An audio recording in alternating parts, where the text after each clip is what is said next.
to the question of fairness, it is absolutely true that the president's supporters, the president's representatives, attorneys, and so forth were not heard from in this hearing. So it amounts to a kind of a quasi-indictment. It has no legal standing as of just yet. It is a congressional hearing staged in prime time. But it sort of amounted to a replay in some ways of the prosecution that we heard at Mr. Trump's second impeachment trial, at which he was acquitted. Rob? Well said. James Rosen from the Capitol. Thank you so much.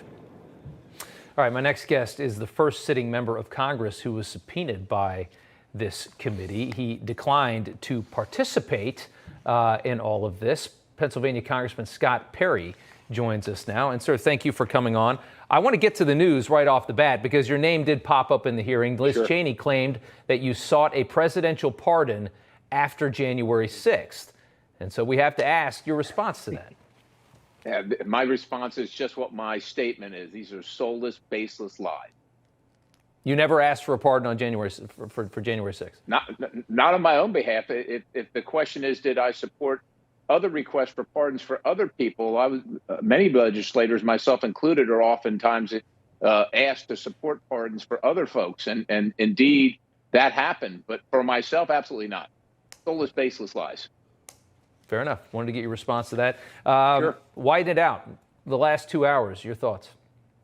Well, look, I must confide in you, Rob, that I did not spend my time watching it. I've lived through. I was in the Capitol when this event took place. I had my head in my hands, and I was as disappointed and as disgusted as anyone else.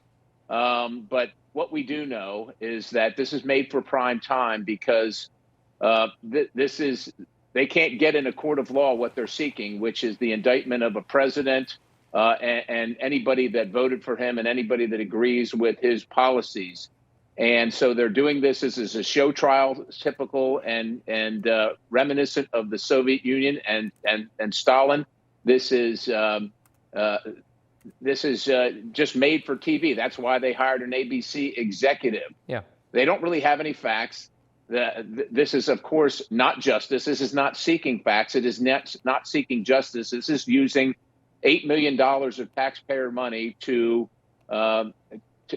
assail their political opponents in prime time. That's all this is. That's what this is. And quite honestly, not only should you take everything with a grain of salt, there's plenty of reason to do that. And I would just harken back to the time when, if we're going to call this evidence, so to speak, when they presented the evidence of Jim Jordan's text, of course, they modified Jim Jordan's text. That's evidence tampering. That would make all of this null and void. And so everything they say has a lack of credibility, as it should, because this isn't the prosecution and the defense. This is just the prosecution. Everybody on the panel was chosen for the panel because they've already predetermined the outcome of what this is all about. You know, it's sad to me that they did it that way because it shows what they really think of the American populace. They think that people are dumb enough to fall for believing what this is. I mean, when you look at it, I mean, people can watch that and they can determine, oh, well, there's no other side to this. I mean, it's just like when you hear a whole bunch of trash talking from one person and you're just thinking, well, I got to hear what they say, obviously. I mean, you get a one-sided argument. People see through that. Why would they do that? I mean, I just don't understand. I mean, it's like, why not just attempt to do it right, attempt to look like, I mean, I guess that's why they got Cheney up there doing all the talking, and they got Kinzinger there as well, but it's just so obvious. I think people see through this.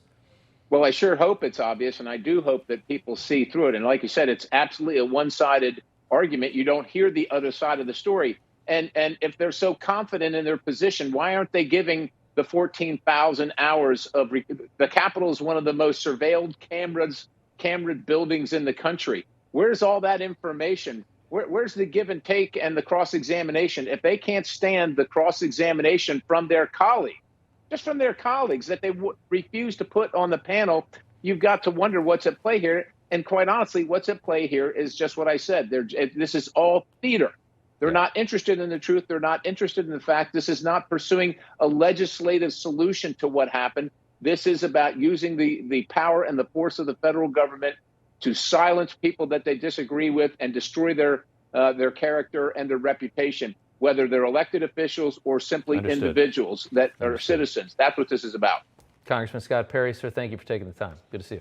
Thank you, sir. Have a great evening. God bless you. You too. All right, Professor Alan Dershowitz joins us now. We had you throughout the hearing. Give us your big final thought on all this. Well, people say this is more like a grand jury hearing because only one side is presented and the other side doesn't have a chance to talk. It's much worse. A professor, a lawyer, a prosecutor who presented a film to the grand jury and doctored the tape, left out the words peacefully and patriotically to hear your voices would be disciplined. It's what CNN did to me, and I'm suing them for $300 million. They took the tape of what I said in front of the Senate, and they left out the words unlawful or illegal and doctored the tape and made me say exactly the opposite of what I actually said. For a prosecutor to do that kind of thing in court would result in his being disciplined.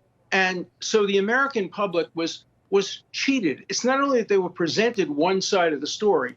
That's one thing. It's that the Senate, the House people edited the tape. They doctored the tape to eliminate those words. And that would constitute unethical behavior if done by a lawyer. That's how serious what they did is. They fooled the American people. They committed a fraud on the American people by leaving out those words. If they had just said, the president said that, but he didn't mean it, the president said it, it was at the end of the speech. But to deny the American public the right to hear those words is an ethical violation. Exactly right. That's exactly why we just did the last 2 hours.